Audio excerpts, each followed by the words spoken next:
Hello, human. Good news, you're alive. Bad news, you're addicted to sugar. Worse news, that lab rat, it's smarter than you. At least it knows when to stop. But you'll crush a family-sized bag of gummy bears during a Netflix binge and still lick the crumbs off your shirt. Why? Because your brain treats sugar like it's cocaine. Let's unpack this dumpster fire biology. Your brain is a 200,000-year-old boomer, stuck in 2025. Back in the day, sugar was rare. Find a berry bush? Jackpot. Your brain rewarded you with dopamine, the good job don't die chemical. But now, sugar's everywhere.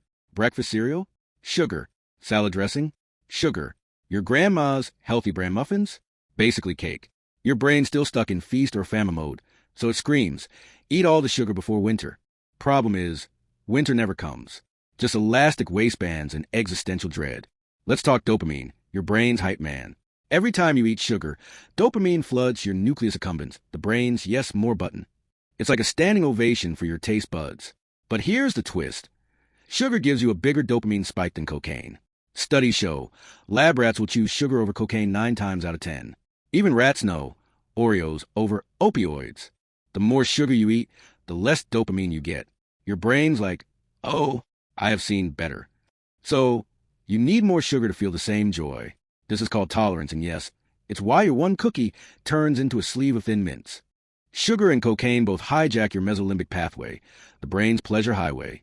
But how? Cocaine blocks dopamine reuptake. It's like clogging the drain, so dopamine pools in your brain. Sugar doubles dopamine production. It's a fire hose of yes, straight to your neurons. But here's the kicker. Sugar withdrawal is worse. Quit cocaine? You'll feel awful. Quit sugar? You'll cry into a kale salad while your brain screams traitor. Meet your pancreas, the overworked intern of your body.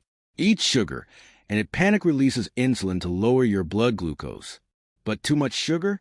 Your pancreas goes full exorcist, spiking insulin until you crash into a pile of regret. This crash triggers cravings, your brain's way of saying, fix this now or I'll make you cry during a toothpaste commercial. Your gut's microbiome is a sugar-crazed mob. Harmless?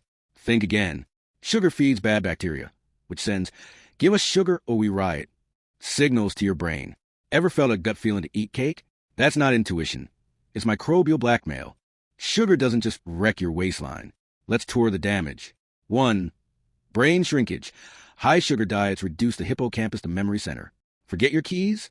Blame the donuts. 2. Inflammation. Sugar lights your brain on fire, metaphorically mostly, linked to depression, anxiety, and that existential dread after eating a whole pie. 3. Addiction loops. Sugar dulls your prefrontal cortex, the voice of reason. So yes, you will eat the Pop-Tarts even when you know it's harmful to do so. Quitting sugar isn't about willpower. It's about outsmarting your biology. Here's your game plan. Days 1 to 3. Your brain will beg, bargain, and threaten to write a Yelp review. Combat cravings with number 1, fat and protein. Avocados, eggs, nuts. They stabilize blood sugar. Number 2, sleep. Your willpower is a zombie without it. Number 3, distraction. Ever tried knitting? Now's the time. After 2 weeks, magic happens. Your dopamine receptors reset. Suddenly, strawberries taste sweet, and you'll side-eye soda like it's your ex.